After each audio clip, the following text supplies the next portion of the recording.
வணக்கம். மேரி நந்தினியின் வயதை போல் 3 மடங்கு மூத்தவர். 10 ஆண்டுகளுக்கு பிறகு அவர்களின் வயதுகளின் கூடுதல் 80 எனில் நந்தினியின் வயது காண்கன்னு கேட்டிருக்காங்க. இப்ப நமக்கு மேரி நந்தினி 2 பேர் இருக்காங்க. இப்போ மேரியோட வயசு நந்தினியோட வயசோட 3 மடங்கு அதிகமா இருக்குமா. இப்ப நந்தினிக்கு 10 வயசு இருந்துச்சுன்னா மேரிக்கு 3 மடங்கு அதிகம்னா 30 வயசு இருக்கும். இப்ப நம்ம நந்தினியோட வயசை எக்ஸ்ன்னு வச்சுக்கலாம். எக்ஸ். அப்போ மேரியோட வயசு 3 மடங்கு அதிகமா இருக்கும். அப்ப 3 மடங்கு அதிகம்னா 3 எக்ஸா இருக்கும். 3 மடங்குனா 3 ஆள பெருக்கணும்னு அர்த்தம். இதான் அவங்களோட இப்போதைய வயசு. 10 ஆண்டுகளுக்கு பிறகுனா கண்டிப்பா மேரிக்கு 10 வயசு கூடி இருக்கும். அதே மாதிரி நந்தினிக்கும் 10 வயசு கூடி இருக்கும். அவர்களின் வயதுகளின் கூடுதல் 80. அவங்க 2 வயசையும் கூட்டணும் அப்படின்னா நமக்கு 80 கிடைக்குமா. இப்போ நந்தினியோட வயசு என்னன்னு கேட்டிருக்காங்க. இப்ப நம்ம இந்த ரெண்டையும் கூட்டலாம் பாருங்க. இங்க 3 எக்ஸ் இருக்கு, இங்க 1 எக்ஸ் இருக்கு. அப்ப நமக்கு மொத்தமா 4 எக்ஸ் வரும். இங்க 10 இருக்கு, இங்க 10. அப்ப நம்ம ரெண்டையும் கூட்டும் போது 20 வரும். Equal to 80. இப்ப நமக்கு தேவையானது எக்ஸ் தான். என்ன பண்ணலாம்னா இந்த பிளஸ் 20 நம்ம இந்த பக்கம் கொண்டு வர போறோம். அப்ப நமக்கு பிளஸ் ஒருங்க வரும்போது மைனஸா வந்துருமா, -20. இப்ப நம்ம 80ல இருந்து 20 கழிக்கும் போது நமக்கு மிச்சம் 60 கிடைக்கும். இங்க நமக்கு 4 எக்ஸ் இருக்கு. இப்ப ரெண்டையும் கட் பண்ணலாம் பாருங்க. ஒரு நாள் 4, 6 நமக்கு ஒரு முறை 4 வரும். மிச்சம் நமக்கு 2 இருக்குமா. 20 நமக்கு 5 முறை 4 இருக்கும், 5. அப்ப நமக்கு எக்ஸோட மதிப்பு 15ன்னு கிடைக்குது. எக்ஸ்னா நந்தினி வயசு. அது எவ்வளவு இருக்கான், 15 இருக்கான். அப்ப நமக்கு இது ஆப்ஷன் சில இருக்கு. இதே மாதிரி மேரியோட வயசு என்னவா இருக்கும் நீங்க கீழே கமெண்ட் பண்ணுங்க. முதல் 5 பகா எண்களின் கூட்டு சராசரி காண்கன்னு கேட்டிருக்காங்க. பகா எண்கள்னா பிரைம் நம்பர்ஸ்னு அர்த்தம். இப்ப நமக்கு பகா எண்கள்னா ஒரு நம்பர் ஒன்னாலையும் தன்னாலையும் வகுபடுற எண்கள் தான் பகா எண்கள்.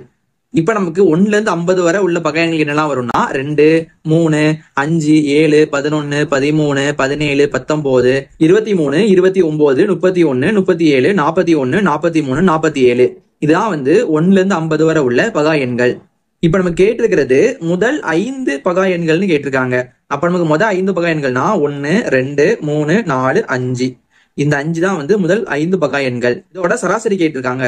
சராசரி ஃபார்முலா என்னன்னா எண்களின் கூடுதல் பை எண்ணிக்கை. இப்ப நம்ம இந்த 5 எண்களையும் கூட்டலாமா.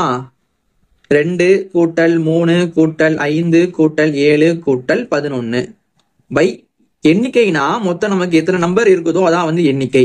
இப்ப நம்ம எடுத்துக்கிறது மொத்தம் 5 நம்பர் தான் எடுத்துருக்கோம். அப்ப நம்ம கீழே என்ன போடணும்னா 5 போட்டுக்கலாம். இப்ப எல்லாத்தையும் கூட்டலாம் பாருங்க. 2, 5, 10, 17, 28 வரும். அப்ப நமக்கு 28 பை 5ன்னு கிடைக்கி. இப்ப நம்ம இந்த 28 5ஆல டிவைட் பண்ண போறோம்.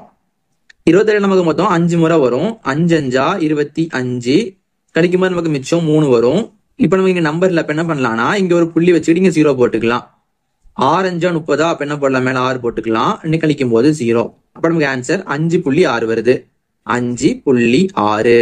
இதான் நமக்கு முதல் 5 பகா எண்களோட சராசரி. இது நமக்கு ஆப்ஷன் சில இருக்கு. இதே மாதிரி உங்களுக்கு ஒண்ணு கொடுத்திருக்கேன். இதோட மதிப்பு என்ன வருது நீங்க கீழே கமெண்ட் பண்ணுங்க. 5 நபர்கள் 5 வேலையை 5 நாளில் செய்து முடிப்பர் எனில் 50 நபர்கள் 50 வேலையை எத்தனை நாட்களில் செய்து முடிப்பர்னு கேட்டிருக்காங்க. நமக்கு இந்த மாதிரி ஆட்கள் நாட்கள் வந்துச்சுன்னா நமக்கு தேவையான formula P1 × H1 × D1 by W1 equal to P2 × H2 × D2 by W2. நமக்கு இந்த ஃபார்முலால Pனா பெர்சன்ஸ் ஆட்கள்னு அர்த்தம், Hனா அவர்ஸ் நேரம்னு அர்த்தம், Dனா டேஸ் நாட்கள்னு அர்த்தம், Wனா ஒர்க் வேலைன்னு அர்த்தம். இப்ப இதை சால்வ் பண்ணலாம் பாருங்க. ஃபர்ஸ்ட் Pனா பெர்சன்ஸ் 5 பேர்கள். அப்ப நமக்கு P1னா 5 × H1. Hனா நேரம், நமக்கு இதுல நேரம் கொடுக்கல. அடுத்து பாருங்க Dனா நாட்களா, 5 நாட்கள் 5. W1னா ஒர்க் இவ்வளவா 5 வேலை. அப்ப என்ன பண்ணலாம், கீழே 5 போட்டுக்கலாம். ஈக்குவல் டு Pனா ஆட்கள் பாருங்க 50 பேர். அப்ப என்ன போடலாம், 50 போட்டுக்கலாம். இன்ட்டு நமக்கு இதுல அவர் கிடையாது. அடுத்து Dனா நாட்கள், நமக்கு நாட்கள் கொடுக்கல. அப்ப என்ன பண்ணலாம், அதை அப்படியே போட்டுக்கலாம். D2 by W2. W2னா வேலை, 50 வேலை. அப்ப என்ன போடலாம், 50 போட்டுக்கலாம். இப்ப நம்ம எல்லாத்தையும் கட் பண்ணலாம் பாருங்க. ஓர் 5 5, ஓர் 5 5, ஓர் 50 50, ஓர் 50 50. அப்புறம் என்ன வருது, D2 ஈக்குவல் டு 5 மிச்சம் இருக்கு, 5 போட்டுக்கலாம். அப்ப நமக்கு 50 நபர்கள் 50 வேலையை 5 நாட்கள்ல முடிப்பாங்க. இது நமக்கு ஆப்ஷன் டில இருக்கு. இதே மாதிரி உங்களுக்கு ஒன்று கொடுத்திருக்கேன். இதோட மதிப்பு என்ன வருதுன்னு நீங்க கீழே கமெண்ட் பண்ணுங்க. TNPSC Group 4 2022 கேட்ட கேள்வி. P மற்றும் Qவின் மீப்பெரு பொது வகுத்தி X மற்றும் Q ஈக்குவல் டு XY எனில் P மற்றும் Qவின் மீச்சிறு பொது மடங்கை காண்கன்னு கேட்டிருக்காங்க. நமக்கு மீப்பெரு பொது வகுத்தினா HCFன்னு அர்த்தம், மீச்சிறு பொது மடங்குனா LCMன்னு அர்த்தம். நமக்கு இந்த மாதிரி LCM HCF 2 நம்பர் கொடுத்தாங்கன்னா நமக்கு என்ன ஃபார்முலானா LCM × HCF equal to P × Q. P × Qனா 2 நம்பரோட பெருக்கல் பலன் அர்த்தம்.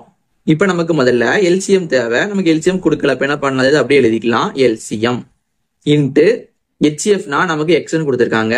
X equal to P into Q. நமக்கு பி வந்து கொடுக்கவே இல்லை, அப்படியே எழுதிக்கலாம். P into Q. நமக்கு வந்து கியூ வந்து எக்ஸ் ஒய்னு கொடுத்துருக்காங்களா, எக்ஸ் ஒய். இப்ப நமக்கு எல்சிஎம் தான் தேவைப்படுது. அப்ப என்ன பண்ணலாம்னா எல்சிஎம் நம்ம இங்க வச்சுக்கிட்டு இந்த எக்ஸ மட்டும் நம்ம இந்த கொண்டு வர போறோம். நமக்கு இங்க பெருக்கல்ல ஒளிங்க வரும்போது வகுத்தெல்லாம் வந்துருமோ, அப்ப நமக்கு பை எக்ஸ்னு வரும். இப்ப நம்ம பாத்தீங்கன்னா கீழே ஒரு எக்ஸ் இருக்கு, மேல ஒரு எக்ஸ் இருக்கு. அப்ப ரெண்டையுமே கட் பண்ணலாமா, எக்ஸும் எக்ஸும் கட் ஆயிடும். அப்ப நமக்கு மிச்சம் என்ன வருதுன்னா பியும் ஒய் மட்டும் தான் வருது. அப்ப நமக்கு எல்சிஎம் வந்து பி ஒய். இது நமக்கு ஆப்ஷன் டில இருக்கு. இதே மாதிரி உங்களுக்கு ஒண்ணு கொடுத்துருக்கேன், நம்பரை வச்சுதான் நீங்க இந்த ஃபார்முலா அப்ளை பண்ணீங்கன்னா நமக்கு என்ன வருதுன்னு கீழே கமெண்ட் பண்ணுங்க. மகேஷ் என்பவர் 1320க்கு ஒரு மேசையை 10% லாபத்தில் விற்றார் எனில் அதன் அடக்க விலையை காண்கன்னு கேட்டிருக்காங்க. இப்போ மகேஷ்னு ஒருத்தர் இருக்காரு, அவர் வந்து ஒரு மேசையை வந்து 10% லாபத்துல வித்திருக்காராம். இப்ப ஆல்ரெடி பாத்தீங்கன்னா வந்து மேசையோட விலை வந்து 100% இருக்கும், அதோட லாபம் வந்து 10%. இந்த ரெண்டும் சேர்ந்ததுதான் வந்து 1320. அப்ப நமக்கு 110%ங்கிறது 1320 அர்த்தம். இப்ப நமக்கு கொஸ்டின்ல கேட்டுக்கிறது அடக்க விலை. அடக்க விலைனா இந்த 100% தான் அடக்க விலை, அந்த பொருளோட ரேட்டு. அந்த 100% என்னன்னு கேட்டிருக்காங்க. இப்ப நம்ம என்ன பண்ணலாம்னா ஃபர்ஸ்ட் இதை கிராஸ் மல்டிப்ளை பண்ணிக்கலாம் அந்த ரெண்டையுமே. அப்ப என்ன வரும்னா 110, இங்க நம்ம எக்ஸ் வச்சுக்கலாம். இதை 110 into X equal to 1320 into 100. இப்ப நம்ம இந்த எக்ஸ் மட்டும் வச்சுக்கிட்டு இந்த 110 நம்ம இந்த பக்கம் கொண்டு வர போறோம். அப்ப நமக்கு இங்க பெருக்கல்ல உள்ளது இங்க வரும்போது 110 வகுத்தல வந்துடும்.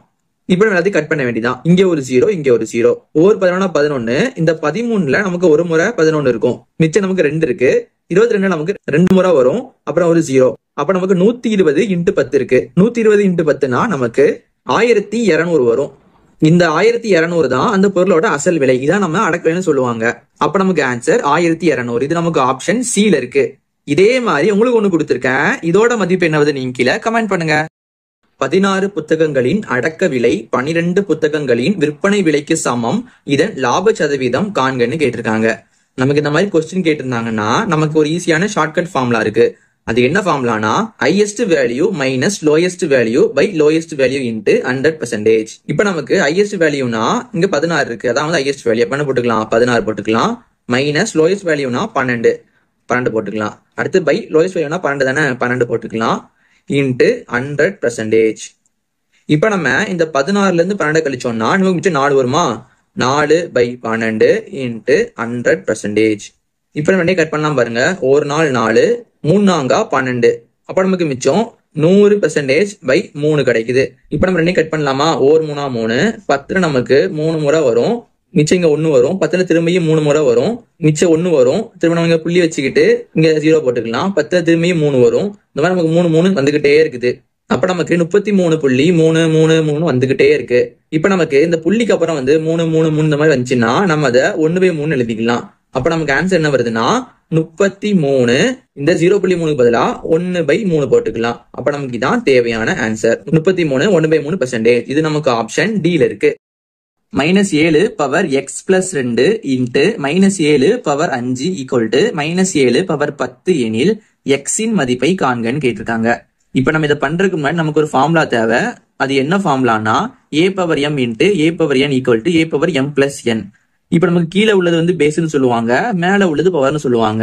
நமக்கு பேஸ் ரெண்டும் ஈக்குவலா இருந்து ரெண்டும் பெருக்கல் இருந்துச்சுன்னா நம்ம 2 பவரையுமே ஆட் பண்ணிக்கலாம். இது அதோட கான்செப்ட். இப்ப பாருங்க, இங்கேயும் -7 இருக்கு, இங்கேயும் -7 இருக்கு, இங்கேயும் -7 இருக்கு. இப்ப நமக்கு 2 பேஸும் சேமா இருக்கு, பெருக்கலுக்கு என்ன பண்ணிக்கலாம், 2 பவரையுமே நம்ம ஆட் பண்ணிக்கலாமா. அப்ப என்ன வரும் நமக்கு எக்ஸ் பிளஸ் 2 பிளஸ் 5. இங்க என்ன இருக்கு, பேஸ்ல -7 இருக்கு, -7 எழுதியாச்சு. இங்க நமக்கு என்ன இருக்குன்னா -7 பவர் 10 இருக்கு. இப்ப நமக்கு 2 பேஸும் சேமா இருந்துச்சுன்னா நம்ம 2 பவரையுமே ஈக்குவல் பண்ணி எழுதிக்கலாம். அப்ப என்ன வரும் பாருங்க, X plus 2 plus 5 equal to 10. இப்ப நம்ம இதை கூட்டலாம் பாருங்க, 2யும் 5யும் கூட்ட நமக்கு 7 வருமா. அப்ப நமக்கு எக்ஸ் பிளஸ் 7 ஈக்குவல் டு 10 கிடைக்குது. இப்ப நம்ம இந்த பிளஸ் 7 நமக்கு இங்கிட்டு வரும்போது -7 வருமா, -7. அப்ப நம்ம 10ல இருந்து 7 கழிக்கும் போது நமக்கு 3 வரும். அப்ப நமக்கு எக்ஸோட மதிப்பு 3ன்னு வருது. இதான் நமக்கு தேவையான ஆன்சர். இது நமக்கு ஆப்ஷன் சில இருக்கு. இதே மாதிரி உங்களுக்கு ஒண்ணு கொடுத்துருக்கேன், இதுல எக்ஸோட மதிப்பு என்ன வருது நீங்க கீழே கமெண்ட் பண்ணுங்க. 2017ஆம் ஆண்டு ஒரு ஸ்கூட்டரின் விலை 34,000. இந்த ஆண்டு விலை 25% கூடுகிறது எனில் அக்கூடுதல் விலையை காண்கன்னு கேட்டிருக்காங்க. இப்ப நமக்கு ஒரு ஸ்கூட்டரோட விலை வந்து 34,000 ரூபாயாம். அது வந்து 25% கூடுது. அந்த கூடுதல் விலை என்னன்னு கேட்டிருக்காங்க. அப்படின்னா நம்ம இந்த 34,000தோட 25% எவ்வளவு கண்டுபிடிக்கணும். 34,000தோட 25% அப்படின்னா என்ன அர்த்தம்னா 25/100ன்னு அர்த்தம். 25/100. இப்ப ரெண்டே கட் பண்ணலாமா? 25 25, 4 25 100. 1 நாள் 4, 8 நாளா 32, மிச்சம் 2 இருக்கும். 20னா வந்து 5 20, 5 போட்டுக்கலாம், மிச்சம் 2 0 இருக்கு. அப்ப நமக்கு 34,000தோட 25% அப்படின்னா நமக்கு 8,500 ரூபாய் வருது. இதான் வந்து கூடுதலான விலை. இந்த 8,500 நமக்கு ஆப்ஷன் B ல இருக்கு. இதே மாதிரி உங்களுக்கு ஒண்ணு கொடுத்திருக்கேன். இதோட மதிப்பு என்ன வருது நீங்க கீழே கமெண்ட் பண்ணுங்க.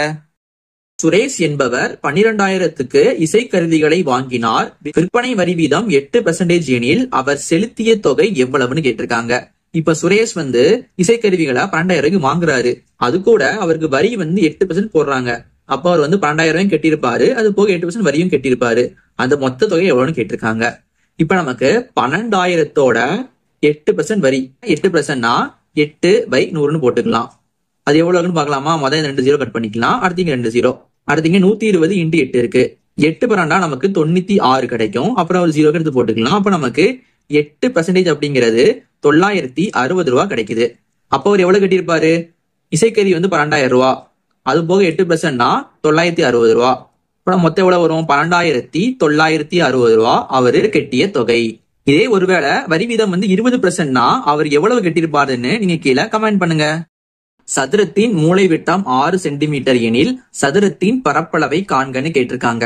நமக்கு மூலை விட்டம்னா இங்கிலீஷ்ல டைகனல்னு அர்த்தம், பரப்பளவுனா ஏரியான்னு அர்த்தம்.